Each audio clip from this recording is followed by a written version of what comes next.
இயேசு உங்களை நேசிக்கிறார். பிரியமானவர்களே, இந்த நாளில் ஆண்டவர் நம்மளோடு பேசும்படியாய் வேதத்திலிருந்து சில வசனங்களை கூட வாசித்து ஆண்டவர் நம்மளோடு பேசுகிற காரியத்தை பார்ப்போம். அது அப்போஸ்தலர் புஸ்தகம் 19வது அதிகாரம் 24வது வசனம். எப்படி என்றால், தெமேத்திரியு என்னும் பெயர் கொண்ட ஒரு தட்டான் தியானாளின் கோவிலை போல வெள்ளியினாலும் சிறிய கோவிலை செய்து தொழிலாளருக்கு மிகுந்த ஆதாயம் வருவித்துக் கொண்டிருந்தான். இவர்களையும் இப்படிப்பட்ட தொழில்களை செய்கிற மற்ற வேலையாட்களையும் அவன் கூடி வரச் செய்து, மனுஷர்களே, இந்த தொழிலினால் நமக்கு நல்ல பிழைப்பு உண்டென்கின்றது என்று அறிவீர்கள். இப்படி இருக்க கைகளினால் செய்யப்பட்ட தேவர்கள் என்று இந்த பவுல் என்பவன் சொல்லி எபேசுவில் மாத்திரமல்ல, கொஞ்சம் குறைய ஆசியா எங்கும் அநேக ஜனங்களை போதித்து அவர்களை வசப்படுத்தி கொண்டான் என்று நீங்கள் கண்டும் கேட்டும் இருக்கிறீர்களே. வெள்ளியினாலும் பொன்னினாலும் ஒரு தியானாளின் கோவில்களைப் போல சிறிய சுருவங்களை செய்து விற்கக்கூடிய ஒரு தட்டான் தெமேத்திரியு என்னும் பெயர் கொண்டவன் பெயர் கொண்டு தெளிவாக அந்த மனிதனை எழுதப்பட்டிருக்கிறது. ஆசியா எங்கும் இந்த காரியங்கள் அவன் சொல்லிக் கொண்டு வருகிறான்.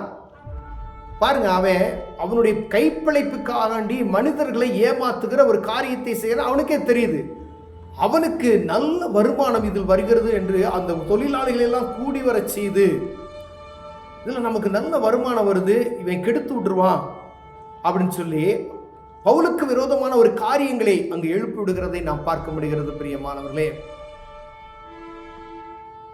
வானத்தையும் பூமியை படைத்த கடவுள் எல்லா மனிதருக்கும் அவர் சர்வ வல்லமையுள்ள தேவன். அவர் ஒளியாய் இருக்கிறார். எல்லா மதமும் அப்படிதான், அவர் ஒளியாய் இருக்கிறார் என்று சொல்லப்படுகிறது. அவரை பார்க்க முடியாது, அவர் மனுஷர் கிடையாது. அவரை ஒருவனும் கண்டு கொள்ள முடியாது, காணக்கூடாதவராய் இருக்கிறார். அல்பாவும் ஒமேகாவும் ஆதியும் அந்தமுமாய் இருக்கிறேன் என்று சொல்லுகிறார். அப்படிப்பட்ட தெய்வத்தை தங்குகிற ஒரு இடத்தை ஒரு கோயில் என்று சொல்லுகிறோம். அவர் கோயிலில் வாசம் பண்ணுக்க அவர் சொல்றாரு, அதில் என்னை வாசம் பண்ணுவேன்னு நினைக்கிறியோ அப்படின்லாம் கேட்குறாரு மோசேட்ட. நான் வந்துட்டு கேட்டேன்னா அப்படின்லாம் கேட்குறாரு. ஆனால் அதுக்கப்புறம் ஜனங்கள் ஆராதிப்பதற்காக அருமையாக நம்ம இந்திய தேசத்தில் அநேக கோயில்கள் இதே போல அமைக்கப்பட்டு இருக்கிறது. வெண்கல தொட்டி, அங்கே அந்த சன்னிதானம், பரிசுத்த ஸ்தலம், மகா பரிசுத்த ஸ்தலம் அப்படின்னு சொல்லப்படுகிறது. எல்லா கோயில்கள்லையும் போனீங்கன்னா ஒரு விளக்கு இருக்கும், அதுக்கு முன்னாடி இந்த தண்ணி தொட்டி வச்சுருப்பாங்க, அந்த விளக்கு ஏற்றுவாங்க, அதுக்கப்புறம் அந்த இது சன்னிதானம் இருக்கும், அதுக்கப்புறம் தான் அந்த கருவறை எல்லாம் இருக்கும். அதுதான் அதுக்கு ஆண்டவர் நேரடியாக மோசைக்கு கொடுத்து இந்த மாதிரியை உருவாக்கி கொடுத்துருக்கிறார். ஆனால் இவர்கள் என்ன செய்றாங்கன்னா, சின்ன சின்ன காரியத்தை செய்து ஜனங்களை வஞ்சிக்கும்படியாக, ஜனங்களை அவர்கள் மூட நம்பிக்கை நேராக தள்ளும்படியாக சில காரியங்களை செய்கிறார்கள் இந்த தட்டர்கள். இது பவுலுக்கு தெரிஞ்சதுமே இது தப்பு அப்படின்னு சொல்லி ஆசியா எங்கும் அவர் பிரசங்கிக்கிறதை நாம் பார்க்க முடிகிறது. ஏன் அவர் அப்படி பிரசங்கிக்கிறார்? கடவுள் ஒருவரே, அவரை தவிர வேற ஒன்றும் கிடையாது. நீங்க கையில செய்யப்பட்ட இந்த மாதிரி காரியங்கள் எல்லாம் நீங்க வைக்கக்கூடாது, செய்யாதீங்க அப்படின்னு சொல்லுவது. உடனே இவங்க எல்லாம் ஏவி விட்டு என்ன செய்யறாங்க அப்படின்னா, பவுலுக்கு விரோதமாய் காரியங்களை பேசுகிறது. ஆசியா முழுவதும் பிடிப்படுத்தான ஒரு காரியம் இருக்கிறதாக சொல்லப்படுகிறது அப்படின்னு சொல்லி அந்த வேலை செய்கிற அந்த தட்டார்களை எல்லாம் நினைச்சு அழைத்து வந்து அவர்களுக்கு விரோதமாக எழுப்பிவிடுகிற சமாதான கேடை எத்தனை ஆயிரம் வருஷத்துக்கு முன்னாடி, அதாவது 2000 வருஷத்துக்கு முன்னாடி, 2026 வருஷத்துக்கு முன்னாடியே இப்படி ஒரு கலவரத்தை அவர்கள் உண்டாக்கி இருக்கிறார்கள். அப்போ எவ்வளோ மனுஷர்களை மூட நம்பிக்கை நேராக தள்ளுகிறார். சைனாவில் நம்ம ஏற்கனவே நச்சு பார்த்தீங்கன்னா, சைனாவில் வந்து குபேரன் சிலைன்னு சொல்லக்கூடிய ஒரு சிலை வாங்கி கொண்டு வந்து வச்சா, இதை வச்சா நல்லா காசு வரும் அப்படின்னா, அப்புறம் எதுக்கு தெய்வம்? நீ கஷ்டப்பட்டு நாயா உழைக்கிற உழைப்புகளுடைய உழைப்பை யாருக்கு மகிமையை செலுத்து? தெய்வத்துக்கு மகிமையை செலுத்துவது வேறு. அந்த ஒரு சின்ன அந்த குபேரன் சிலையை கொண்டு வந்து நீங்கள் வீட்டுக்கிட்ட வச்சுட்டோம், நம்ம வியாபார ஸ்தலத்துக்கிட்ட வச்சுட்டோம் அப்படின்னா செழிப்பு உண்டாகும் அப்படின்னா, அப்போ நம்முடைய உழைப்பு வீண் என்று சொல்லப்படுகிறது. கடவுள் உயர்த்துவார். கடவுள் நம்ம பார்க்கிறாரு, அவர் உயர்த்துவார். அது வேறு. இவர்கள் சம்பாதிப்பதற்கு ஒரு பொருளை வைத்து அது மூட நம்பிக்கை. ஒரு பாருங்க, வாஸ்து மீன் சொல்லக்கூடிய ஒரு மீன், அது என்ன செய்யறது, அந்த மீன் நிமித்தமாய் பெரிய செல்வந்தம் ஆயிடலாம் அப்படின்னு சொல்லுவாங்க. வாஸ்து மீன் கிடையாது, சாஸ்து மீன் கிடையாது, அது விலை உயர்ந்த மீன். அதை வைப்பதனால் பணம் பெருகாது. பணம் இருக்கிறவங்க தான் அதை வாங்க முடியும். அதை நல்லா தெரிஞ்சுக்கணும். அப்ப அதே போல ஒரு மீனை ஒரு சிலையா செஞ்சு வச்சிருந்தாங்க. அது நல்லா ஓடிக்கிட்டு இருக்கு வியாபாரம். அதை வச்சுதான் போதும் அப்படின்ற ஒரு மக்களுக்குள்ள மூட நம்பிக்கையை செலுத்துகிறது.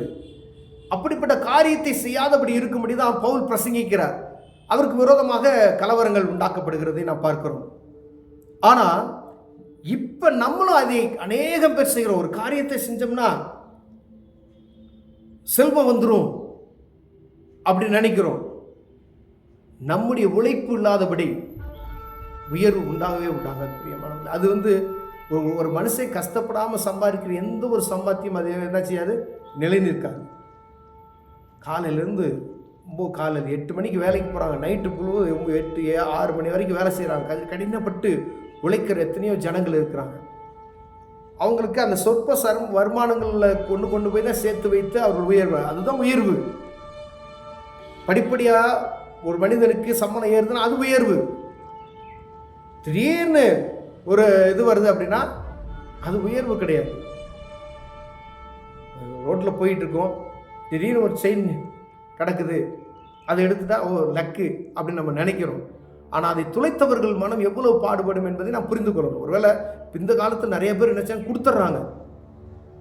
டிவிலெலாம் பார்க்குறோம், போய் போலீஸ் ஸ்டேஷனில் இவ்வளோ நகை அப்படியே கதறதை பார்க்குறோம். அவங்க கொடுத்துட்றாங்க. எவ்வளோ நல்மனம் புரிந்தவர்கள். ஒரு சில ஆட்கள் கொடுக்க மாட்டாங்க. ஏன்னா அந்த மாதிரி மனசு வராது. இவ்வளோ காசு வந்துருச்சு, இது எப்படி நம்ம ஏன்னா ஏமாற்றி நிறைய பேர் என்ன செய்வாங்க, இது இருக்குது அப்படின்னு சொன்னால் யாராவது ஏமாற்றி வாங்கிட்டு போயிடுவாங்கன்னா அதை யாருக்கும் கொடுக்காம யாராவது கேட்டால் கொடுத்துக்கலான்னு சொல்லி அவங்களே வச்சுக்குவாங்க. அது ஒரு லக்கு அப்படின்னு கூட சொல்லலான்னு பாருங்களேன். ஆனால் துளைத்தவர்கள் மனம் என்ன செய்யும், அதில் யாராக இருந்தாலும். அப்போ கடவுள் கொடுக்குற ஆசீர்வாதமே ஐஸ்வர்யத்தை தரும். எந்த ஒரு மூட நம்பிக்கையான காரியத்தை ஒரு மனிதன் சொல்லி உங்களுக்கு உயர்வு வரும் என்று சொல்லுகிறானோ, ஒரு மந்திரவாதி இருக்கான்னு வச்சுக்கோங்க, உன் வாழ்வு செழிக்கும் அப்படின்னு சொன்னால் அதை நம்பாதீங்க தயவு செய்து. அவன் இந்த காரியத்தை நீ செய்வது நிமித்தமா உன் வியாபார ஸ்தானம் பெருகும் என்று சொல்லுவான்.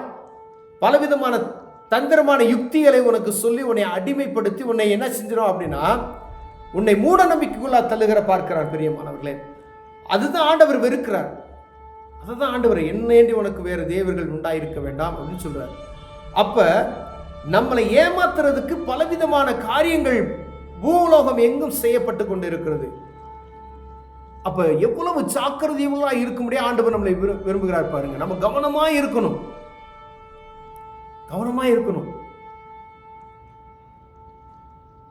உயர்வு எப்படி வருகிறது யோசித்து பார்த்து நிதானமாய் செயல்படும் பொழுது ஆண்டவர் அவர் உயர்த்துவார். அப்பொழுது நம்முடைய ஆசீர்வாதம் பரிபூரணமாய் இருக்கும் பிரியமானவர்களே. கடவுள் கொடுக்கிற ஆசீர்வாதமே ஐஸ்வர்யத்தை தரும். அது முதல்ல நீங்க நினைச்சுக்கணும். அது வேதனையை கூட்டாது என்று வேதம் சொல்லுகிறது. மற்றதெல்லாம் இப்ப வேதனையை உண்டாக்கும். மற்ற வழியில வரக்கூடிய எந்த பணமும் வேதனையை உண்டாக்கும். கடவுள் கொடுக்குற ஆசீர்வாதம் ஐஸ்வர்யத்தை, அதாவது செல்வந்தரா மாத்துவ. அது என்ன ஆகும்னா வேதனை வராதான். அது யார் உன்னை தடை செய்ய முடியாது. ஏன்னா நீ உழைத்து கஷ்டப்பட்டு சம்பாதித்து அந்த பணத்தை ஒருவனும் திருட முடியாது, கொள்ளையடிக்க முடியாது. அது கடவுளுடைய ஆசீர்வாதம் பரிபூர்ணமானது. வேதம் அப்படிதான் சொல்லுகிறது.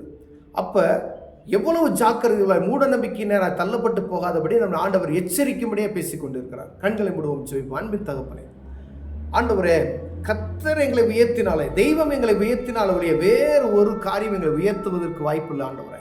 இதை நாங்கள் அறிந்து கொண்டு மூட நம்பிக்கையின் நேரம் நாங்கள் போய்விடாதபடி கண் விழித்தவர்களாய் காணப்பட எங்களுக்கு உதவி செய்யும்.